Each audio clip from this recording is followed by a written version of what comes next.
Praise lord అందరికీ. Bible reading in 1 year, day 44, August 13th. సంఖ్యాకాండం 4వ అధ్యాయం నుండి చదువుకుందాం. యెహోవా మోషే అహరోనులకు ఇలాగూ సెలవిచ్చెను. నీవు లేవీలలో కహాతీలను వారి వారి వంశముల చొప్పునను వారి వారి పితరుల కుటుంబముల చొప్పునను 30 ఏండ్లు మొదలుకొని 50 ఏండ్ల వరకు ప్రాయం కలిగి ప్రత్యక్షపు గుడారంలో పనిచేయటకు సేనగా చేరగలిగిన వారందరి సంఖ్యను వ్రాయించుము. అతి పరిశుద్ధమైన దాని విషయంలో ప్రత్యక్షపు గుడారం నందు కహాతీలు చేయవలసిన సేవ ఏదనగా, దండు ప్రయాణమైనప్పుడు అహరోనును అతని కుమారులను లోపలికి వచ్చి అడ్డతెరను దించి దానితో సాక్ష్యపు మందసమును కప్పి దాని మీద సముద్రవత్సల చర్మమయమైన కప్పును వేసి దాని మీద అంతయు నీలవర్ణము గల బట్టను పరిచి దాని మూతకర్రలను దూర్చవలెను. సన్నిధి బల్ల మీద నీలి బట్టను పరిచి దాని మీద గిన్నెలను, ధూపార్తులను, పాత్రలను, తర్పణ పాత్రలను ఉంచవలెను. నిత్యముగా ఉంచవలసిన రొట్టెలను దాని మీద ఉండవలెను. అప్పుడు వారు వాటి మీద ఎర్రబట్ట పరిచి దాని మీద సముద్రవత్సల చర్మపు కప్పు వేసి దాని మూతకర్రలను దూర్చవలెను. మరియు వారు నీలిబట్టను తీసుకొని దీపవృక్షమును, దాని ప్రదీపములను, దాని కత్తెరను, దాని కత్తెర చిప్పలను, దాని సేవలో వారు ఉపయోగపరచు సమస్త తైలపాత్రలను కప్పి దానిని దాని ఉపకరణములన్నిటినీ సముద్రవత్సల చరమమైన కప్పులో పెట్టి దండ మీద ఉంచవలెను. మరియు బంగారుమయమైన బలిపీఠము మీద నీలిబట్టను పరిచి సముద్రవత్సల చర్మంతో దానిని కప్పి దాని మూతకర్రలను దూర్చవలెను. మరియు తాము పరిశుద్ధ స్థలంలో సేవ చేయు ఆ ఉపకరణములన్నిటినీ వారు తీసుకొని నీలిబట్టలో ఉంచి సముద్రవత్సల చర్మంతో కప్పి వాటిని దండె మీద పెట్టవలెను. వారు బలిపీఠపు బూడిద ఎత్తి దాని మీద ధూమ్రవర్ణము గల బట్టను పరిచి దాని మీద తమ సేవోపకరణములన్నిటినీ అనగా ధూపార్తి, ముండ్లు, గరిటెలు, గిన్నెలునైనా బలిపీఠపు ఉపకరణములన్నిటినీ దాని మీద పెట్టి సముద్రవత్సల చర్మమయమైన కప్పును దాని మీద పరిచి దాని మూతకర్రలను తగిలింపవలెను. దండు ప్రయాణమైనప్పుడు అహరోను అతని కుమారులను పరిశుద్ధ స్థలం యొక్క ఉపకరణములన్నిటినీ కప్పుట ముగించిన తర్వాత కహాతీలు దాని మోయు రావలెను. అయితే వారు చావక ఉండినట్లు పరిశుద్ధమైన వాటిని ముట్టకూడదు. ఇవి ప్రత్యక్షపు గుడారంలో కహాతీల భారము. యాజకుడగు అహరోను కుమారుడైన ఎలియాజరు పై విచారణలోని వచ్చినవి ఏవనగా, దీపతైలము, పరిమళ ధూప ద్రవ్యముల నిత్య నైవేద్యము, అభిషేక తైలము, మందిరమంతటి పై విచారణ పరిశుద్ధ స్థలంలోనేమి దాని ఉపకరణములలోనేమి దానిలోనున్న అంతటి పై విచారణలోని అతని భారము. మరియు యెహోవా మోషే అహరోనులకు ఇలాగూ సెలవిచ్చెను. మీరు కహాతీల గోత్ర కుటుంబములను లేవీల నుండి ప్రత్యేకింపకుడి. వారు అతి పరిశుద్ధమైన దానికి సమీపించినప్పుడు వారు చావక బ్రతికి ఉన్నట్లు మీరు వారిని గూర్చి చేయవలసినదేమనగా, అహరోనును అతని కుమారులను లోపలికి వచ్చి ప్రతివానికి వాని వాని పనియు వాని వాని బరువును నియమింపవలెను. వారు చావక ఉండినట్లు పరిశుద్ధ స్థలమును రెప్పపాటు సేపైనను చూచుటకు లోపలికి రాకూడదు. మరియు యెహోవా మోషేకు ఇలాగూ సెలవిచ్చెను. గెర్షోనీలను వారి వారి పితరుల కుటుంబముల చొప్పునను వారి వారి వంశముల చొప్పునను లెక్కించి సంఖ్యను వ్రాయించుము. 30 ఏండ్లు మొదలుకొని 50 ఏండ్ల వరకు వయసు కలిగి ప్రత్యక్షపు గుడారంలో సేవ చేయుటకు సేనలో చేరువారందరినీ లెక్కింపవలెను. పనిచేయుటకు, మోతలు మోయుటకు గెర్షోనీల సేవ. వారు మందిరం యొక్క తెరలను, ప్రత్యక్షపు గుడారంను, దాని కప్పును, దాని పైనున్న సముద్రవత్సల చర్మమమైన పైకప్పును, ప్రత్యక్షపు గుడారం యొక్క ద్వారపు తెరను, ప్రాకార తెరలను, మందిరము చుట్టూను, బలిపీఠము చుట్టూను ఉండు ప్రాకారపు గవిని ద్వారపు తెరలను, వాటి త్రాళ్లను, వాటి సేవా సంబంధమైన ఉపకరణములన్నిటినీ వాటి కొరకు చేయబడినది యావత్తును మోయచు పనిచేయచు రావలెను. గెర్షోనీయుల పని అంతయు అనగా తాము మోయు వాటన్నిటినీ చేయు పని అంతటిని అహరోను యొక్కయు అతని కుమారుల యొక్కయు నోటి మాట చొప్పున జరగవలెను. వారు జరుపు వాటినన్నిటినీ జాగ్రత్తగా చూచుకునవలెనని వారికి ఆజ్ఞాపింపవలెను. ప్రత్యక్షపు గుడారంలో గెర్షోనీయుల యొక్క పని ఇది. వారు పనిచేయచు యాజకుడగు అహరోను కుమారుడైన ఈతామారు చేతి క్రింద నుండవలెను. మెరారీలను వారి వారి వంశముల చొప్పునను వారి వారి పితరుల కుటుంబముల చొప్పునను లెక్కింపవలెను. 30 ఏండ్లు మొదలుకొని 50 ఏండ్ల వరకు వయసు కలిగి ప్రత్యక్షపు గుడారంలో పనిచేయటకు సేనగా చేరువారినందరినీ లెక్కింపవలెను. ప్రత్యక్షపు గుడారంలో వారు చేయు పని అంతటి విషయంలో వారు మందిరపు పలకలను, దాని అడ్డకరలను, దాని స్తంభములను, దాని దిమ్మలను, దాని చుట్టూనున్న ప్రాకార స్తంభములను, వాటి దిమ్మలను, వాటి మేకులను, వాటి త్రాళ్లను, వాటి ఉపకరణములన్నిటినీ, వాటి సంబంధమైన పని అంతటికీ కావలసిన అన్నిటినీ, వారు మోసి కాపాడవలసిన బరువులను, పేర్ల వరుసను లెక్కింపవలెను. మెరారీల వంశములు ప్రత్యక్షపు గుడారంలో యాజకుడగు అహరోను కుమారుడైన ఈతామారు చేతి క్రింద చేయవలసిన సేవ ఇది. అంతే, వారు చేయవలసిన సేవ అని చెప్పాను. అప్పుడు మోషే అహరోనులు సమాజ ప్రధానులను, కహాతీయులను, అనగా వారి వారి వంశముల చొప్పునను, వారి వారి పితరుల కుటుంబముల చొప్పునను 30 ఏండ్లు మొదలుకొని 50 ఏండ్ల వరకు ప్రాయం కలిగి ప్రత్యక్షపు గుడారంలో సేవ చేయుటకు సేనగా చేరువారందరినీ లెక్కించిరి. వారి వారి వంశముల చొప్పున వారిలో లెక్కింపబడిన వారు 2750 మంది. ప్రత్యక్షపు గుడారంలో సేవ చేయతగిన వారిని కహాతీల వంశములలో లెక్కింపబడిన వారు వీరే. యెహోవా మోషే చేత పలికించిన మాట చొప్పున మోషే అహరోనులు వారిని లెక్కించిరి. గెర్షోనీలలో వారి వారి వంశముల చొప్పునను, వారి వారి పితరుల కుటుంబముల చొప్పునను లెక్కింపబడిన వారు, అనగా 30 ఏండ్లు మొదలుకొని 50 ఏండ్ల వరకు ప్రాయం కలిగి ప్రత్యక్షపు గుడారంలో సేవ చేయుటకై సేనగా చేరు వారందరూ తమ తమ వంశములను చొప్పునను, తమ తమ పితరుల కుటుంబముల చొప్పునను వారిలో లెక్కింపబడిన వారు 2630 మంది. ప్రత్యక్షపు గుడారంలో సేవ చేయతగిన వారని గెర్షోనీలలో లెక్కింపబడిన వారు వీరే. యెహోవా నోటి మాటలను బట్టి మోషే అహరోనులు వారిని లెక్కించిరి. మెరారీల వంశంలో తమ తమ వంశముల చొప్పునను, తమ తమ పితరుల కుటుంబముల చొప్పునను లెక్కింపబడిన వారు, అనగా 30 ఏండ్లు మొదలుకొని 50 ఏండ్ల వరకు ప్రాయం కలిగి ప్రత్యక్షపు గుడారంలో సేవ చేయుటకు సేనగా చేరువారు, అనగా తమ తమ వంశముల చొప్పున వారిలో లెక్కింపబడిన వారు 3200 మంది. మెరారీల వంశములలో లెక్కింపబడిన వారు వీరే. యెహోవా మోషే చేత పలికించిన మాటలను బట్టి మోషే అహరోనులు వారిని లెక్కించిరి.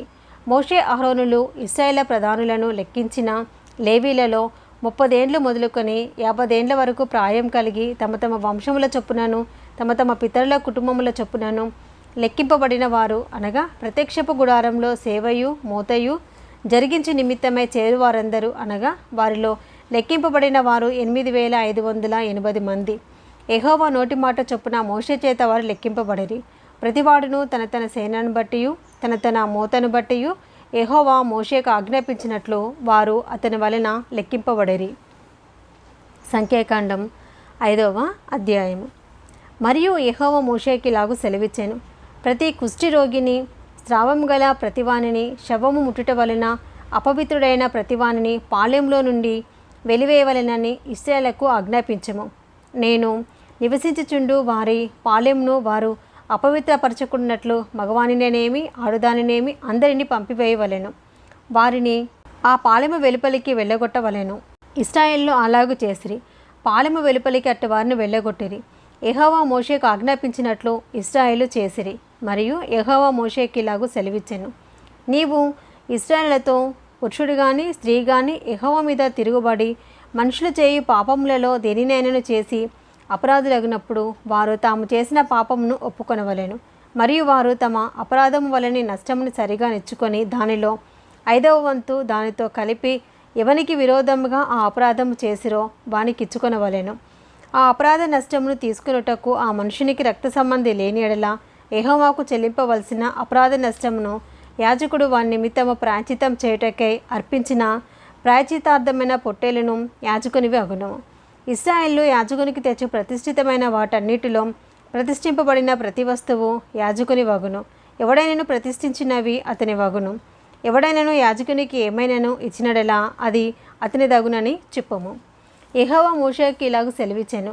నీవు ఇశ్రాయేలుతో ఇట్లనము. ఒకని భార్య త్రోవ తప్పి వానికి ద్రోహం చేసినడలా, అనగా వేరొకడు ఆమెతో వీర్యస్ఖలనము శయనించినడలా, ఆమె భర్తకు ఆ సంగతి తెలియబడక వాని కన్నులకు మరుగై ఉండి ఆమె అపవిత్రపరచబడిన దనుటకు సాక్ష్యము లేకపోయినను, ఆమె పట్టుబడకపోయినను, వాని మనసులో రోషము పుట్టి అపవిత్రపరచబడిన తన భార్య మీద కోపపడినడలా, లేక వాని మనసులో రోషము పుట్టి అపవిత్రపరచబడని తన భార్య మీద కోపపడినడలా, ఆ పురుషుడు యాజకుని యొద్దకు తన భార్యని తీసుకుని వచ్చి ఆమె విషయము తూమెడు ఎవలపిండిలో 10వ వంతును తేవలెను. వాడు దాని మీద తైలము పోయకూడదు, దాని మీద సాంబ్రాణి వేయకూడదు. ఏలయనగా అది రోష విషయమైన నైవేద్యము. అనగా దోషమును జ్ఞాపకం చేయుటకై జ్ఞాపకార్థమైన నైవేద్యము. అప్పుడు యాజకుడు ఆమెను దగ్గరకు తీసుకుని వచ్చి యెహోవా సన్నిధిని ఆమెను నిలబెట్టవలెను. తర్వాత యాజకుడు మట్టి కుండతో పరిశుద్ధమైన నీళ్లు తీసుకొనవలెను. మరియు యాజకుడు మందిరంలో నేలనున్న ధూళి కొంచెము తీసుకొని ఆ నీళ్లలో వేయవలెను. తర్వాత యాజకుడు యెహోవా సన్నిధిని ఆ స్త్రీని నిలవపెట్టి ఆ స్త్రీ తల ముసుగును తీసి రోష విషయమైన నైవేద్యమును అనగా ఆ జ్ఞాపకార్థమైన నైవేద్యమును ఆమె చేతులలో ఉంచవలెను. శాపము పొందించు చేదు నీళ్లు యాజకుని చేతిలో ఉండవలెను. అప్పుడు యాజకుడు ఆ స్త్రీ చేత ప్రమాణం చేయించి ఆమెతో చెప్పవలసినది ఏమనగా, ఏ పురుషుడును నీతో శయనింపని ఎడలను నీవు నీ భర్తకు ఆధీనురాలవైనప్పుడు నీవు తప్పిపోయి అపవిత్రమైన కార్యం చేయకపోయినడలను శాపము కలుగజేయు ఈ చేదు నీళ్ల నుండి నిర్దోషివి కమ్ము.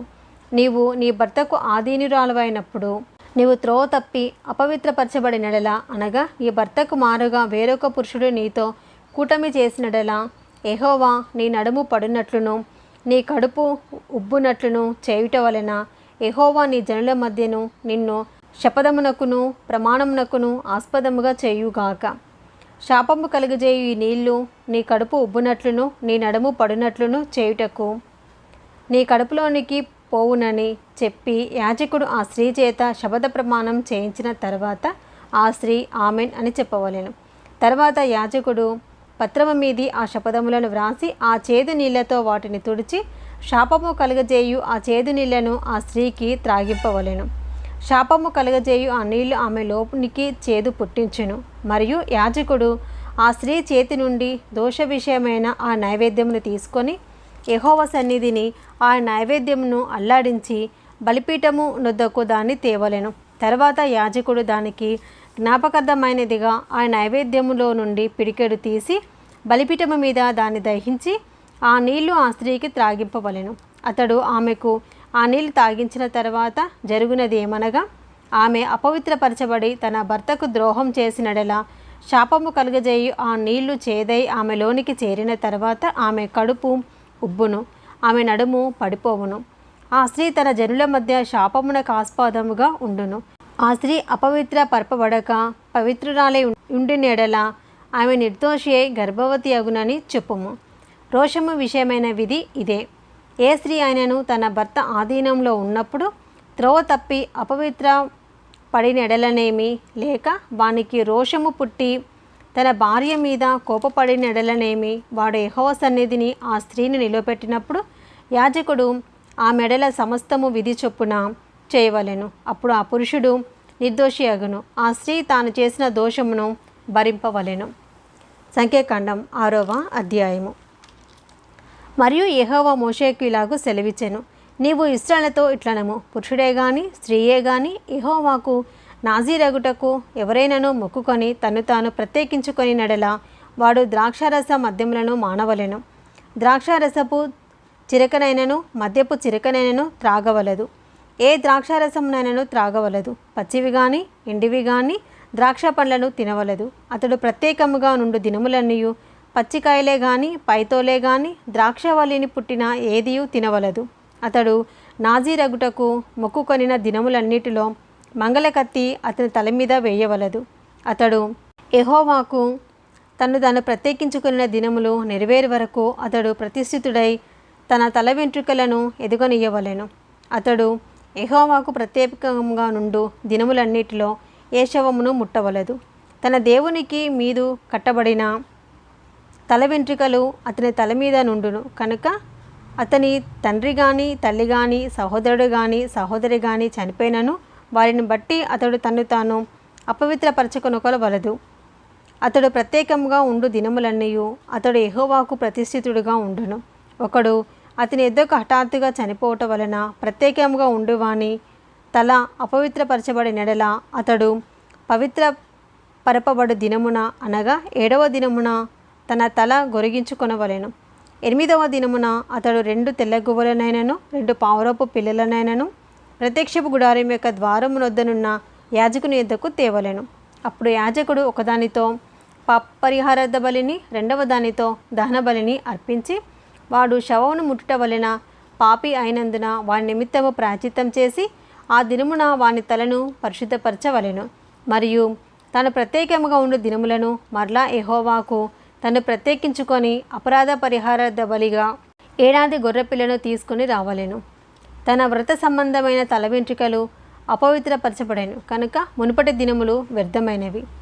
నాజీరు ప్రత్యేకంగా ఉండు దినములు నిండిన తర్వాత వారిని గూర్చిన విధి ఏదనగా ప్రత్యక్షపు గుడారం యొక్క ద్వారమునొద్దకు వానిని తీసుకొని రావాలెను. అప్పుడతడు దహనబలిగాను నిర్దోషమైన ఏడాది మగ గొర్రె పిల్లను, పాప పరిహారార్థ బలిగాను నిర్దోషమైన ఏడాది ఆడు గొర్రె పిల్లను, దహనబలిగాను నిర్దోషమైన ఒక పొట్టేలును, గంపెడు పొంగని పిండిని అనగా గోధుమ పిండిని, వంటలను, నూనె కలిపిన గోధుమ పిండితో చేసిన భక్ష్యములను, నూనె పూసిన పొంగని పూరీలను, వాటి నైవేద్యమును పానార్పణములను అర్పణముగా యెహోవా యొద్దకు తేవలెను. అప్పుడు యాజకుడు యెహోవా సన్నిధికి వాటిని తెచ్చి అతని నిమిత్తము పాప పరిహారార్థ బలిని, దహన బలిని అర్పింపవలెను. యాజకుడు ఆ గంపెడు పొంగని భక్ష్యములతో ఆ పొట్టేలును యెహోవాకు సమాధాన బలిగా అర్పింపవలెను. వాని నైవేద్యమును వాని పానార్పణమును అర్పింపవలెను.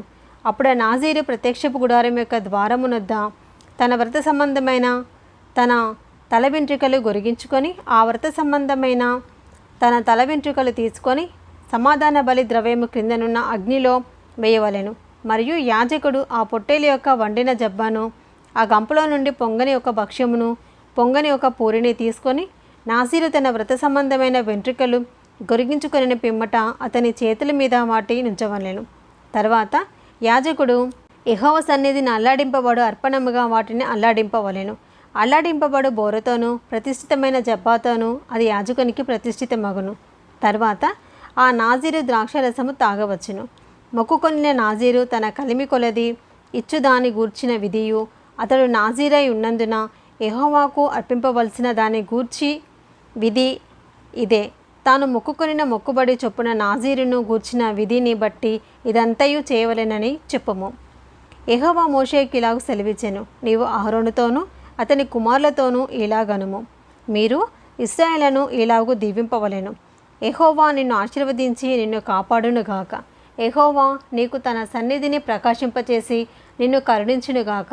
యెహోవా నీ మీద తన సన్నిధి కాంతి ఉదయింపచేసి నీకు సమాధానము కలుగజేయునుగాక. అట్లు వారు ఇశ్రాయేలు మీద నా నామమును ఉచ్చరించుట వలన నేను వారిని ఆశీర్వదించేదను.